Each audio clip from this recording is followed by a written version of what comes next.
Гадаад мэдээний хөтөлбөрийн дараагийн хэсэгт Америкийн нэгдсэн улсын гүйцэтгэх болон шүүх засаглалын хооронд өрнөж байгаа бас нэгэн асуудлын талаар толилуулах болно.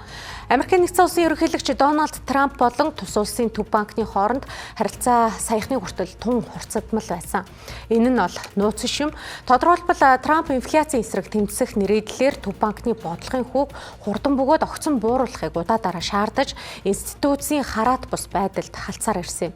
Өнгөрсөн 1-р сард тэрээр төв банкны тухайн үеийн тэргүүн Жером Паулийн эсрэг эрүүгийн мөрдөн байцаалт хүртэл эхлүүлээд сүүлд нь зогсоож байсан. За тэгвэл ерөнхийлөгч Трампын төв банкны удирдах зөвлөлийн 7 гишүүний нэг Лиза Кукийг албан тушаалаас нь огцруулах оролдлогыг Америк нэгдсэн улсын дээд шүүх таслан зогсоолоо. Энэхүү шийдвэр нь дэлхийн хамгийн нөлөө бүхий төв банкны улс төрөөс хараат бус байдлыг хамгаалсан чухал шийдвэр болж байна.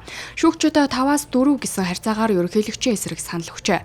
Дээд шүүхийн ерөнхий шүүгч Джон Робертс тайлбарласнаар ерөнхийлөгч Трампын шийдвэрийг зогсоосон гол үндэслэл нь Лиза Кукийг халахдаа хуульд заасан цохих эрхийг эдлүүлээгүй явдал гэж. Тодорхойлбол түүнийг ажлаас халах болсон асуудалд тайлбар өгөх ямар ч боломж олгоогүй байна. Гэхдээ дээд шүүх энэхүү маргааныг бүрэн эцэслээгүй. Түүнд тулгасан хэрэг үнийн эсхийг доод шатны шүүхэд хинэн хэлэлцэх шаардлагатайг сануулжээ. Ерөнхийлөгч Трамп өнгөрсөн оны 8-р сард Кукийг моргежийн залилангийн хэрэгт холбогдсон гэх баталгаагүй мэдээллээр шалтгаглан ажлаас нь халахыг оролдсон байдаг.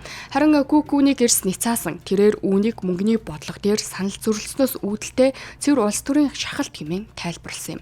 1913 онд тус сан байгуулагдсанаас хойш нэгч ерөнхийлөгч удирдах зөвлөлийн гишүүнийг халах оролдлого хийж байгаагүй түүхтэй.